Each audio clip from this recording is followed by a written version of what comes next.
ce médecin que je recevais hier, qui est un traumatologue de l'hôpital de Montréal, c'était le CUSUM, qui faisait partie de ce mouvement. C'est une journée nationale d'action contre les armes à feu, particulièrement les armes d'assaut, les armes de poing. En tant que traumatologue, il voit évidemment les affres de la violence par arme à feu et on veut restreindre ce type d'armes-là.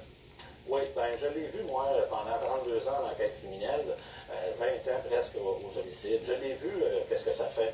Mais j'ai aussi vu que les armes qui sont utilisées dans ces cas-là sont des armes qui sont obtenues illégalement. Alors, ce ne sont pas des citoyens honnêtes qui ont fait le parcours du PPAR, de la loi Anastasia, qui ont suivi du cours de chasseur.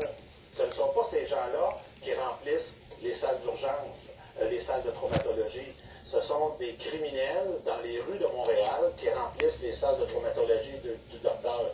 Et ces criminels-là, les armes, ils les ont obtenues de façon illégale, ils les détiennent de façon illégale.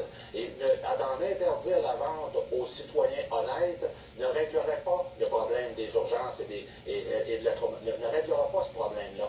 Ce n'est pas là, ce ne serait que mettre un plaster, priver des gens honnêtes d'un sport qu'ils désirent accomplir.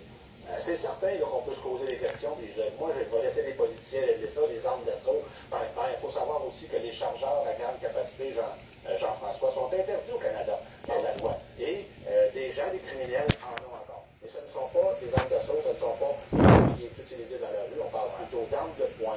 Et les armes de poing proviennent de l'extérieur ou de vol, et ces gens-là ne respectent pas la loi de toute façon. Il y a des choses, effectivement, que les lois ne pourront jamais contrôler, effectivement. Jean-François Brochu, très intéressant, merci beaucoup.